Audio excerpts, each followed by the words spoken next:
यदि आपने खुद से या फिर किसी और पर्सन से ऑनलाइन पैन कार्ड मंगवाने के लिए रजिस्ट्रेशन कंप्लीट करवा लिया है, लेकिन आपके रजिस्ट्रेशन फॉर्म में किसी भी तरीके कोई गलती हो गई है, अब देखिए इस वजह से जब अगर आपका रजिस्ट्रेशन फॉर्म गलत है ना, तो आपका पैन नंबर जनरेट होगा ही नहीं, आप वेट करते रह जाइए। अगर आप खुद से कैंसिल नहीं करवाते हैं तो ऑटोमेटिक ही कैंसिल हो जाएगा डीडीओ ऑफिस के द्वारा जब वेरीफाई किया जाएगा। तो अगर आपने गलत डॉक्यूमेंट अपलोड कर दिया या फिर गलत इन्फॉर्मेशन भर दिया है तो देखिए इसमें आपका टाइम बहुत ही ज़्यादा लग सकता है। अब इसके लिए हालांकि लास्ट वीडियो में हमने जाना था कि ऑनलाइन आपको कैसे करवाना है, लेकिन ऑनलाइन अगर आप करवाएंगे तो 2-3 दिन का कम से कम टाइम लगेगा। लेकिन काफ़ी लोगों के कमेंट ऐसे भी हैं कि सर मुझे केवल और केवल 1 दिन के अंदर में सब कुछ करवाना है, मुझे ज़्यादा टाइम नहीं है, मुझे ये फॉर्म कंप्लीट करने के बाद अपने डिपार्टमेंट में जमा भी करना है। तो जी फ्रेंड्स, ऐसा भी एक तरीका है जिसके माध्यम से आप केवल और केवल 1 दिन में ये सारा काम करवा सकते हैं। जी हाँ फ्रेंड्स, तो फ्रेंड्स यदि आप 1 दिन के अंदर में सारा काम करवाना चाहते हैं तो इसके लिए आपको छुट्टी लेनी पड़ेगी और एक बार डीडीओ ऑफिस आपको जाना पड़ेगा। अब मान लीजिए कि जिनके केस में डीडीओ नंबर सही है, इसके अलावा कुछ गलती है, रिटायरमेंट डेट में गलत है या फिर बेसिक इन्फॉर्मेशन में गलत है, तो उनका जो भी डीडीओ ऑफिस है वहीं पे जाना है।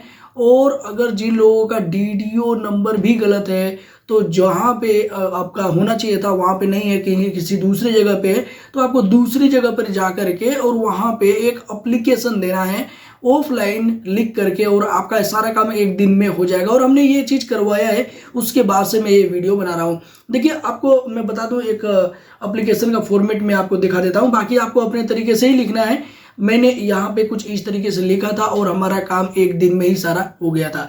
देखिए जैसे कि यहाँ पे आपको देखने को मिल रहा है कि सेवा में आप लिख देंगे, उसके बाद से यहाँ पे आप लिखेंगे श्रीमान डीपीओ स्थापना पदाधिकारी, और आपका यहाँ पे जो एड्रेस लिखा हुआ है इनका गोपालगंज इन्होंने लिखा है, क्योंकि इन्होंने ये एप्लीकेशन गोपालगंज में दिया है। आप जहाँ पे भी देना चाहते हैं, आपको जहाँ पे डीडीओ ऑफिस है वहाँ का ही एड्रेस यहाँ पे आएगा आपके लिए। अब उसके बाद से दिनांक आपको लिख देना है, और उसके बाद से देखिए यहाँ पे एप्लीकेशन लिख देना आपको। महोदय, आपसे सविनय निवेदन है कि मेरा नाम, जो भी आपका नाम है वो आपको लिख देना है। यहाँ पे मैंने डेमो लिख दिया है क्योंकि इनका नाम छुपा दिया है भाई, सिक्योरिटी रीजन की वजह से। और उसके बाद से यहाँ पे लिखना है आगे मेरा चयन, आपका जो भी जिस भी माध्यम से चयन हुआ है वो उसका माध्यम यहाँ पे लिखना है, और कहाँ पे चयन हुआ है वो लिखना है। जैसे इनके केस में इन्होंने लिखा है मेरा चयन बीपीएससी के माध्यम से बक्सर जिले के, देखिए बक्सर में इनका हुआ है, आपका जिस भी जिले में हुआ है वो ही यहाँ पे लिख देना है।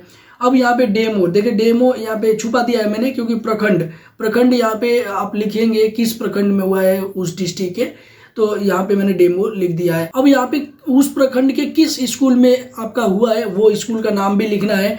देखिए यहाँ पे चूंकि हमने यहाँ पे डेमो लिखा हुआ है, देखिए यहाँ पे प्रखंड के मध्य विद्यालय, ये विद्यालय का नाम यहाँ पे हमने हिडन कर दिया, आपको यहाँ पे विद्यालय का नाम लिख देना है में हुआ है।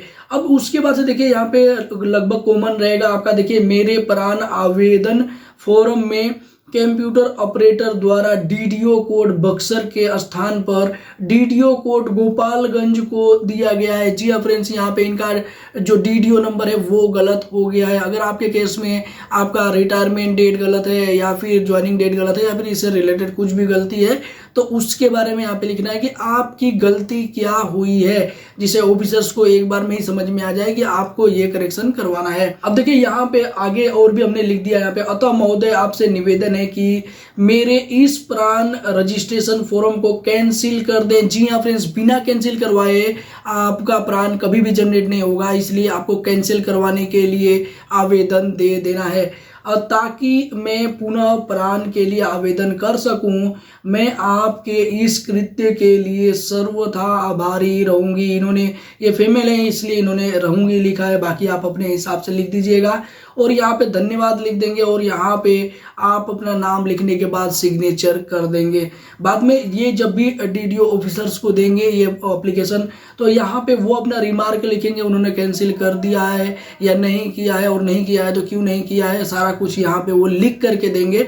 मैंने जैसे कि यहाँ पे हिडन कर दिया है।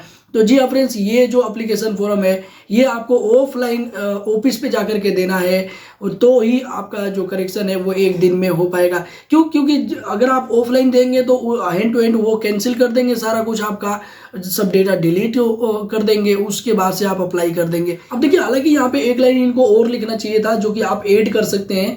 देखिए यहाँ पे इन्होंने लिख दिया है कि रजिस्ट्रेशन फॉर्म को कैंसिल कर दें। इसके अलावा, हालांकि इन्होंने इतना लिखा है तो इनका सारा काम हो गया है, लेकिन इसके अलावा एक एडिशनल लाइन आपको और लिख देनी है कि इस रजिस्ट्रेशन फॉर्म में जितने भी मैंने डिटेल्स दिए हैं ये सारे रिकॉर्ड को भी साथ ही साथ डिलीट करने का काम जरूर करें, जिससे कि बाद में मुझे कोई भी परेशानी न आए। तो कुछ इस तरीके से आपको एप्लीकेशन लिखना है और अपने ऑफिस में जा कर के दे देना है। जी हाँ फ्रेंड्स, एक बार और मैं आपको रिपीट करना चाहूँगा कि ये जो एप्लीकेशन है, जहाँ भी आपका डीडीओ नंबर पड़ा हुआ है वहीं पे जाना है। भले ही गलत डीडीओ नंबर पड़ा है तो गलत डीडीओ ऑफिस पे ही जा करके देना है। अब सही वाले पे जाएंगे तो भैया आपकी मर्जी है, एक बार जाइए वहाँ पे कंफर्म कीजिए और बाद में दोबारा से उधर जाइए, तो आपका यहाँ पे थोड़ा सा टाइम लॉस हो सकता है। और यहाँ पे हमने पहले काम किया है इसलिए उसके बाद से ये वीडियो में बना रहा हूँ। ऐसा नहीं है, देखिए हमने ये काम 8 तारीख को ही कर दिया और बाद में मैं ये वीडियो शूट कर रहा हूँ, तो कहीं ना कहीं मैंने इस चीज़ को पहले वेरीफाई किया है कि ये सही है कि नहीं है, उसके बाद से ये वीडियो के माध्यम से आपको बताने का प्रयास कर रहा हूँ। हालांकि इस वीडियो को बनाने का मेन पर्पज ये है कि भैया हमारा टाइम तो काफी ज्यादा नुकसान हुआ है, कम से कम आपका टाइम यहाँ पे बच सकता है। अब हालांकि इस टॉपिक पे हमने काफी सारे वीडियोज बनाए हैं जिसका लिंक आपको इस वीडियो के नीचे डिस्क्रिप्शन बॉक्स में मिल जाएगा, कमेंट बॉक्स में मिल जाएगा, वहां से आप चेकआउट कर सकते हैं, चैनल पे विजिट कर सकते हैं। इसी के साथ मिलते हैं किसी नेक्स्ट इन्फॉर्मेटिव वीडियो में, तब तक के लिए जय हिंद, जय भारत, वंदे मातरम।